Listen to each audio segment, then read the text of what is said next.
Welcome back to Red Hawk Media's Virtual Academy. We are on day 25 here, and today we'll just jump right into it here. Much better weather, so here we go. Let's make the most of it.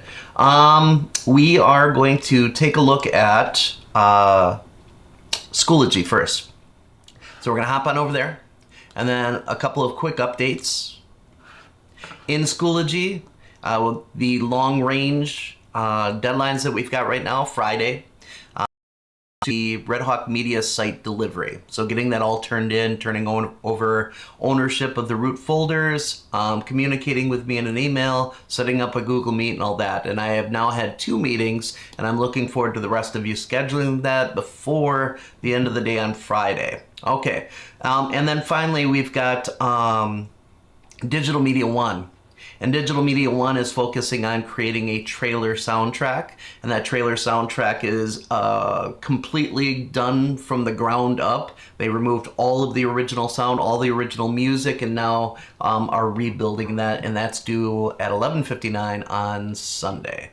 Okay, and that's kind of what we're looking at here. Excellent. Well, that's the quick update, and we're gonna hop over to Digital Media 2. In Digital Media 2, of course, we've been working on the game, and we've been taking it pretty slow on a lot of the different features here. Today is no exception. We're looking at something slightly new, and let me bring up Unity here so you can see what we're talking about. Okay, and in Unity, what we're looking at today is making some enemies. And we're going to start off with the beginning steps here. I'm going to take it slow since I'm going to be doing this on the live stream. And just to hit play to give you an idea what this might look like here. And there we go. There's our little twitching enemy dude. Okay. Now, eventually what's going to happen is he's going to move side to side, and if he hits something like a wall, he will turn around and go the other way. And then if he gets to the end of a platform, he will turn around and go the other way. So basically, we're going to create a patrolling feature where he goes back and forth. Now, we're going to start off with the basics today because this is one of many enemies, of course, that we could put in. And depending on the style of your game, this might not make sense. So here are some different options. Okay, so that was one enemy here. I'm going to disable him. And here is another enemy here. Okay, yep, he's big, he's goofy, he doesn't even really fit into that space. And there are a whole slew of these. At this point, I'm going to kind of redirect your attention to a website here, which I think is a good resource, and it's a good way to support a game developer, somebody who's been designing all of this stuff. And the website is in the link, or in the description below, so you can find the link there. And let me bring that up. And it's beveline.com. And game designer comes up with a lot of graphic art for games. And once we're to this site, let me put this up full screen so it's not distracting. Okay, what we're going to do is we're going to go to the free 2D game assets. And there are a whole bunch of them that are in here. Okay, and this must be his own personal website because it runs a little bit slower here. But there's a lot of great stuff on here. Okay, so you can see some of the enemies that are very similar to what I've got here. And these are just sprites of different characters. They're not all necessarily enemies. I mean, obviously we've got the Flappy Box Bird here. But if you scroll on down through these, there are quite a few different ones that are in here. Also, if you were to search enemy sprites, you would come up with a whole bunch of stuff as well. Okay, so that's one way. The other thing that I would have you think about is we've used this site before. So here's one site that you could use to download some enemy sprites. Here's another one. Okay, so we've got all these different characters. What if we were to take the zombies or the cute girl? She's frightening. We could put all these in as enemies and have them work against your character, your main character. So that's an option as well, just to throw that out there. But the main thing is, the first step, you got to get your hands on some sprites here, because then we can follow along with what we're going to do next. I'm going to hop out of Chrome here, and we're going to hop back over to game design. And, Unity, sorry. And we're going to create a new enemy from scratch so that you can see the steps of just getting them animated in here. And I'm going to use the free ones from GameArt 2D just to show this. And I don't know how many people were thinking zombies, but I was definitely thinking zombies. I mean, we're in the middle of a pandemic, so kind of makes sense. So where are all my... There's, let's take a look. There's this guy, which you already saw. Let's go back here. There's that guy, which we saw. Okay. And, ooh, red zombie guy. This guy's kind of neat. There he is. And he just kind of twitches. Okay. And then we've got this grumpy whatever. Grumpy land monster. Alright, he might work into your game. Most of them are 1 to 2 frame animations. They're pretty simple. They just basically like blob up and down, you know. Then we've got this orange dude.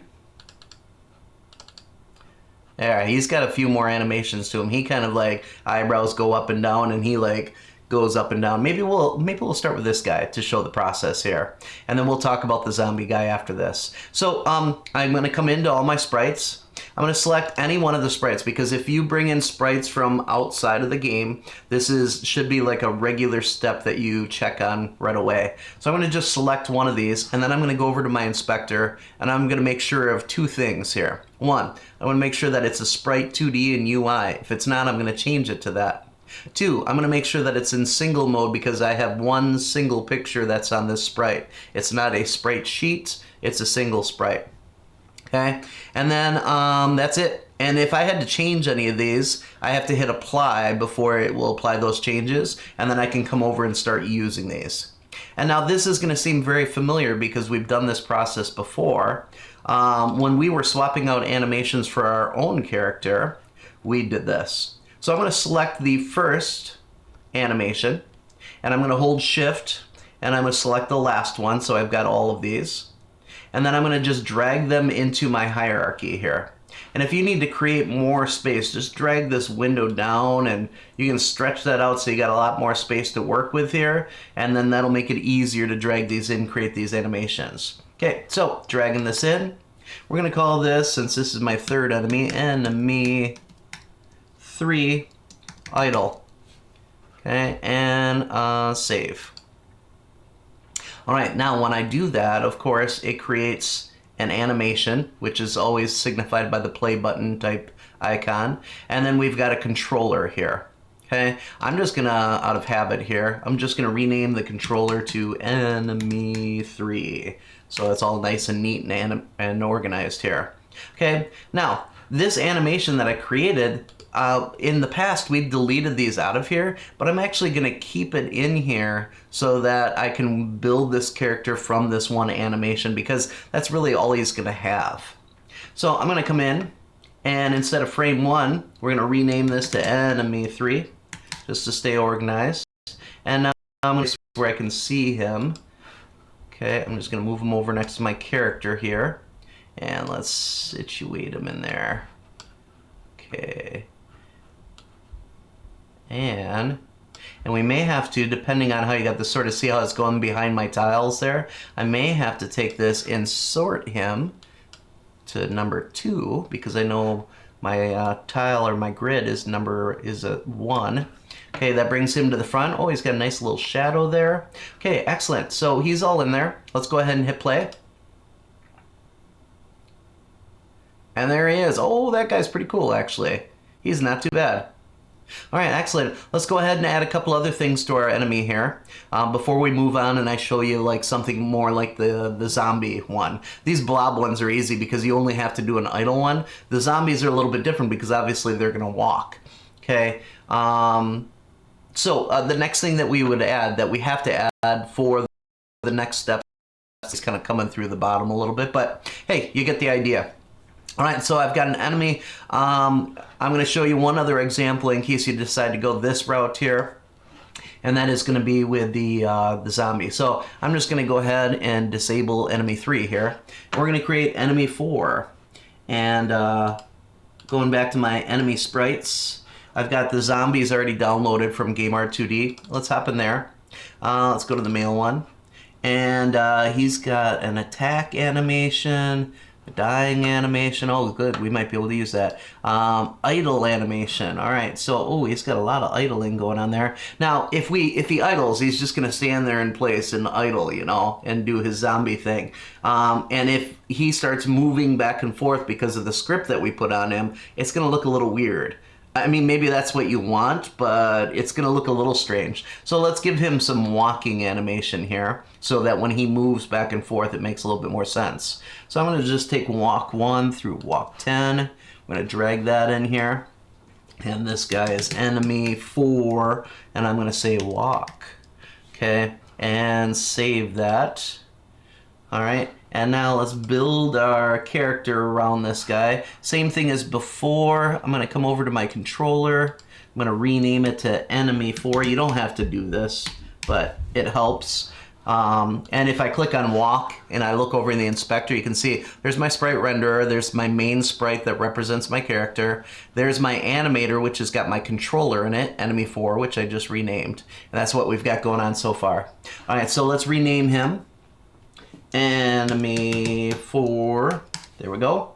And now let's double click on him so we can see where he's at, and then move him very quickly into a position where we can work with him here. Let's grab that.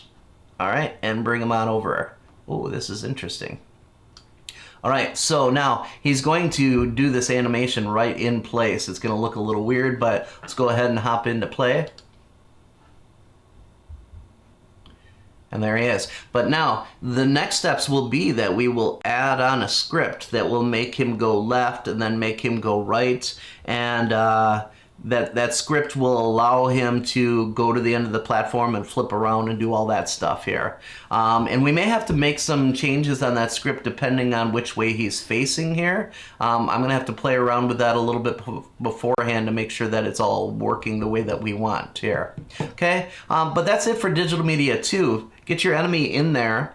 Don't create a whole bunch of enemies. I mean, if you're going to create like different enemies, that's cool, but don't go duplicating them all over your level yet, because then we would have to go in and add the scripts and add all the individual stuff that we need to add to him. Like this guy right now, I just created him. He still doesn't have a rigid body 2D. I would have to go in, add that, and if I duplicated him a bunch of times before adding all this stuff, it would get a little annoying. So and then I add in another component here. Let's add in a circle collider. Actually, I think I gotta add a box collider on him for the script to work.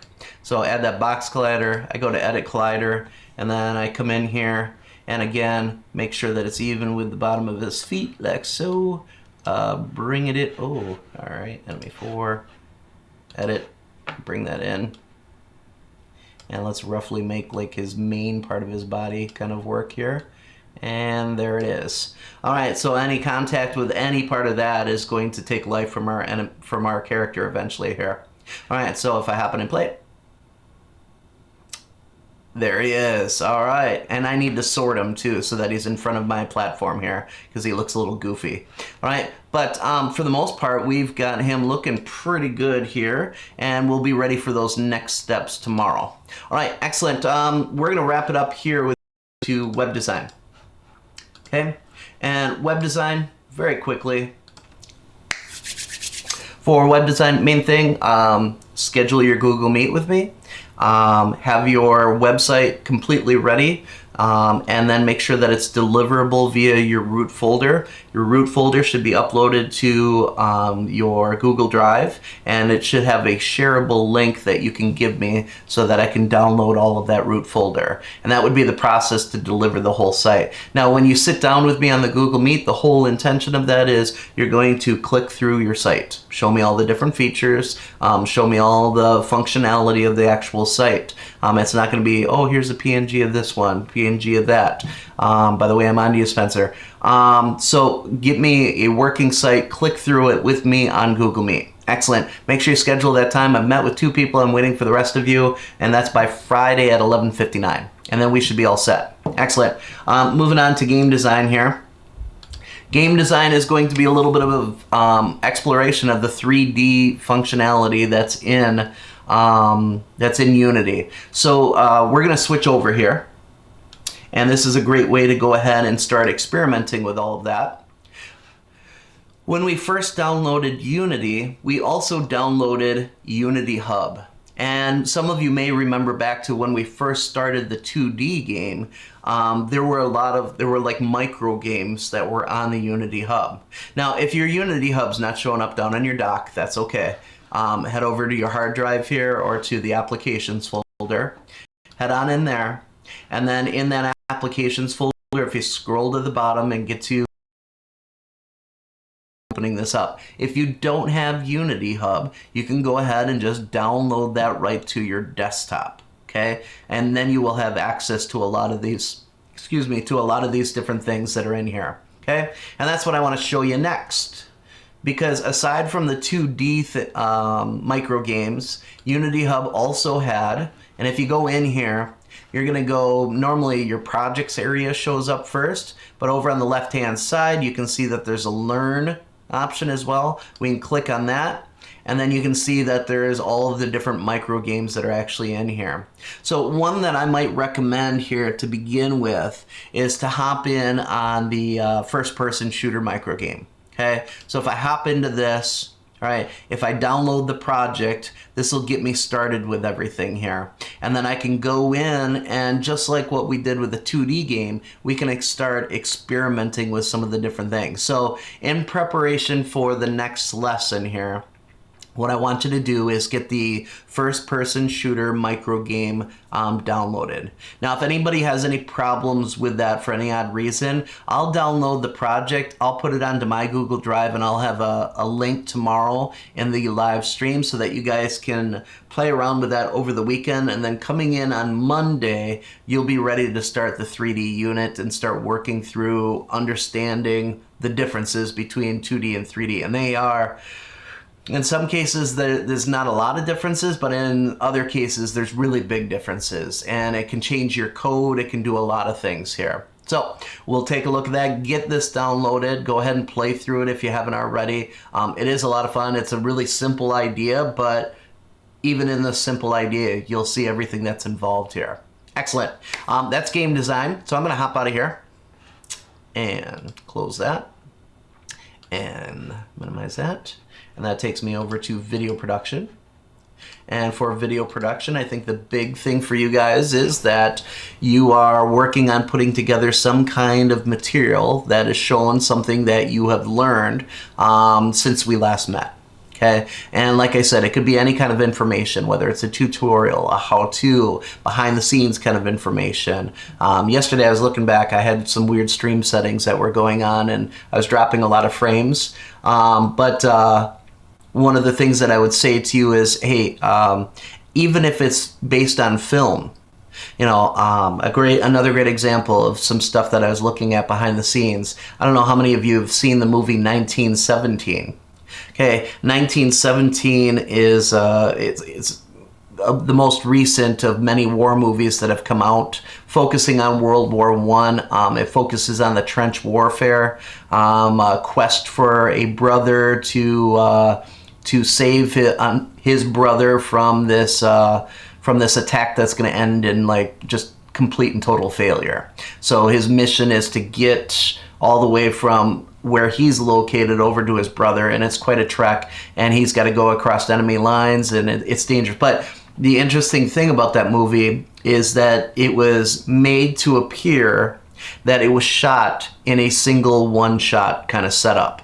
So like the camera, there was no editing, so to speak, but there was lots of editing. It's just they were very clever with how they lined up those one-shots. And I watched behind the scenes of how they put that all together, and it's incredible. I mean, like, it's amazing. Just look it up on YouTube. You can look up 1917 one-shot, and it'll show you the one that's in the trench warfare towards the end of the movie. And it's incredible what they had to go through to make it appear like it was a single shot. Very well done. And that might be something that, you know, if I were to do this, I might talk about that, or I might put something together, or I might put together an example of a one-shot. However you want to do that. Again, it's just supposed to demonstrate. It should be a video that demonstrates some kind of learning. Okay? Excellent. That covers video production too. I rambled a little bit there, my apologies. And that takes us over to Digital Media One. And Digital Media One, we are going to hop back into GarageBand. And one of the things I want to caution you about in GarageBand, let me bring this up, excuse me, and send this over here, and bring up GarageBand to the front. And let's go back over to a new project here real quick. And I'm just gonna simulate what you guys are doing. Gotta create a track of some kind. Take off my 4 count, my metronome, super annoying. Let's make some more room for us. Excellent. And now what I'm gonna do is, this is one of them that I'm working with Charlie, actually. Charlie picked this one. It's a fun video. Lots of action, lots of stuff going on in here. All right, and this is World of Tanks Blitz game trailer. And here's the original sound. Now, this is my first starting point here. We have the original sound in here, and we know that eventually we're not going to use this sound at all.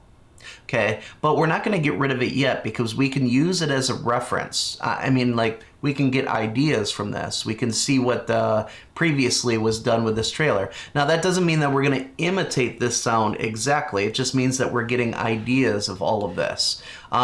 So you can keep this, but what eventually is going to happen is you're going to mute this, and then you're going to play just your music, play just your sound effects and all that.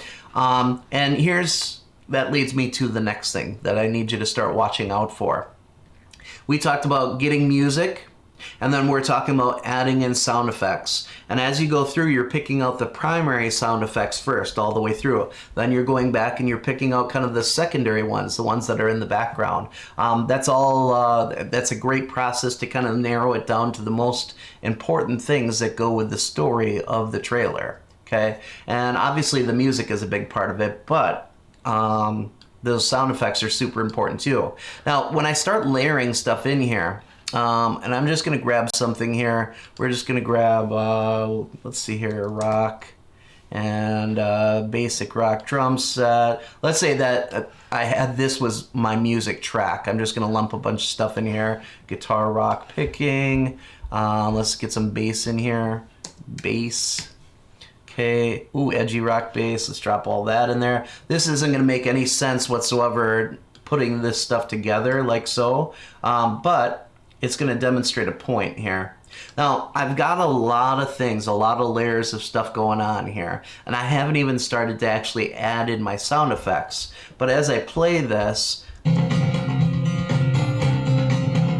sounds terrible.